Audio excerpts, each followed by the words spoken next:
Olá! A partir de agora você conhecerá a vida e a obra do principal pintor do movimento impressionista, Claude Monet. Se Rodin, nascido no mesmo dia, mês e ano que Monet, é uma mão poderosa, Monet é só um olho. Porém, que olho! Afirmou o pintor Cézanne. Outro contemporâneo afirmou: dele se pode dizer que realmente inventou o mar, pois é o único que o compreendeu e o pintou assim, com seus mutantes aspectos, seus movimentos constantes, seus reflexos infinitos e renovados sem cessar, seu cheiro. Claude Oscar Monet nasceu em Paris, em 1840. Passou a infância em Le Havre, uma cidade portuária em plena transformação industrial, para onde seus pais, Adolphe Louis e Justine Monet, mudaram-se em 1845. Os barcos e o mar imprimem as primeiras impressões de infância do pintor. Quando sua mãe faleceu em 1857, sua tia Marie-Jeanne, uma pintora talentosa e ligada ao meio artístico, passou a supervisionar a educação do pintor. A exposição de Le Havre, em 1858, acolheu a primeira obra de Monet, Vision des Ruelles. Suas obras se alternavam entre paisagens e caricaturas. O sucesso como caricaturista, os contatos de sua tia e uma grande vontade convenceram seu pai a permitir que seguisse carreira artística, com a condição que ingressasse na Escola de Belas Artes de Paris. Em junho de 1861, Monet ingressou no serviço militar e partiu para a Argélia. Depois de um ano, a febre tifoide interrompeu seu serviço.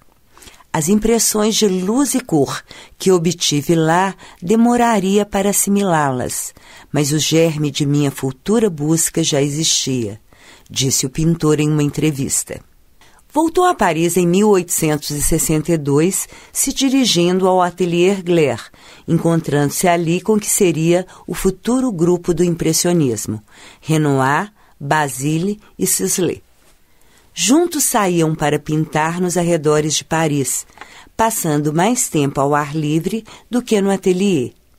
Em 1865, iniciou a pintura Almoço Campestre, que não concluiu a tempo para o Salão de 1866, no qual triunfou com Camille, ou Dama com Vestido Verde, cujo modelo era sua esposa.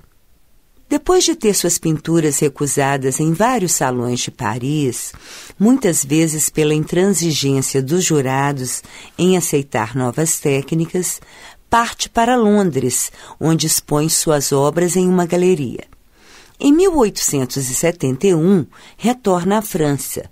A partir de então, as fases de sua carreira passaram a levar o nome das cidades onde viveu, sempre próximas da água, sua fonte de inspiração. Primeiro instalou-se em Argentel, nos arredores de Paris. Qualquer pretexto era motivo para reunir os amigos Sisley, Manet e Renoir. Esse período foi o início de uma fase próspera, depois de um período de grandes dificuldades financeiras.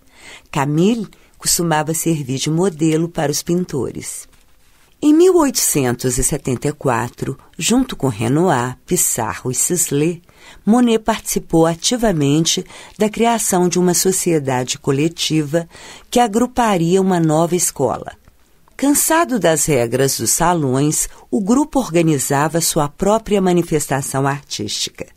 Atingiram seu objetivo em 1874, com o nascimento da Sociedade Anônima de Pintores, Escultores e Gravadores, que reunia 30 participantes. O fotógrafo Nader, seguidor do grupo, ofereceu suas locações no Boulevard de Capucines, retratado em suas telas. Em 15 de abril, a associação abriu sua primeira exposição ao público. No catálogo havia obras de Bodin, Cézanne, Degas, Pissarro, Renoir, Sisley, entre outros. Entre os quadros de Monet, uma marinha destinada a entrar para a história. Impressão Sol Nascente, de 1873. Monet explica a origem do nome. Enviei uma coisa que havia feito em Le Havre, o sol entre o nevoeiro e alguns mastros de barcos. Pediram-me um título para o catálogo e sugeri impressão. A nova escola encontra assim um nome. Um crítico achou o título particularmente ridículo e se referiu a todo o grupo de artistas como os impressionistas. Algum tempo depois, o próprio grupo aceitou o nome e, como tal, passaram a ser conhecidos até hoje. É interessante ler algumas notícias da imprensa com que as primeiras exposições impressionistas foram recebidas. Segundo o historiador Ernest Gombrich, um semanário humorístico escreveu em 1876: a rua Le Pelletier é uma rua de desastres. Depois do incêndio da ópera, está acontecendo agora mais um desastre. Acaba de ser inaugurada uma exposição na galeria de Ranvel que supostamente contém pinturas. Entrei e meus olhos horrorizados depararam com algo terrível. 5 ou 6 lunáticos, entre eles uma mulher, reuniram-se para exibir suas obras. Vi pessoas sacudindo de riso diante dessas pinturas, mas o meu coração sangrou ao vê-las. Esses pretensos artistas intitulam-se revolucionários, impressionistas. Tomam um pedaço de tela, tinta e pincel, besuntam meia dúzia de manchas sobre ela ao acaso e assinam um nome nessa coisa. É uma manifestação delirante da mesma espécie que leva os internos de Bedlam a apanharem pedras do caminho, imaginando que são diamantes. Sua esposa Camille morreu em setembro de 1879, o que afundou o pintor em uma profunda depressão. Na última homenagem à esposa, Monet imortalizou suas feições na tela Camille em seu leito de morte. Disse Monet: uma vez me encontrava, ao amanhecer, na cabeceira da cama de uma morta que era muito querida. Surpreendi-me ao seguir a sua morte nas sombras do colorido que se depositava em seu rosto. Apaixonado por jardinagem, transformou a escadaria de sua casa em um caminho de girassóis que inspirou um dos seus mais belos quadros, Escadaria de Vettel, pelo qual a alegria de viver parecia renascer. Monet viveu na pobreza durante parte de sua vida, mas por volta de 1880 sua fama se estabelecera. Em sua primeira exposição individual foram expostas 18 obras.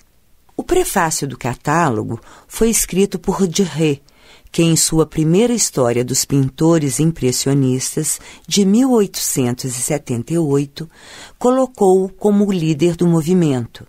Aos 40 anos, Monet era um verdadeiro sucesso de crítica. Monet instalou-se em um quarto alugado com vista para a catedral e produziu 28 versões da catedral a partir de 3 ângulos de visão. Essas são algumas. O jardim aquático, com o qual Monet parecia manter constante diálogo, foi tema constante entre 1904 e 1908. Sua última fase foi dedicada em grande parte às ninféias. A partir de 1912, Monet passou a sofrer com problemas oculares. Minha pouca visão faz com que eu veja tudo numa bruma completa. De qualquer modo, é muito bonito, e isto é o que eu gostaria de ter sido capaz de exprimir. O problema se agravou, e em 1923, uma cirurgia de catarata melhorou a visão e permitiu que ele voltasse ao trabalho. Monet morreu em dezembro de 1926, aos 86 anos.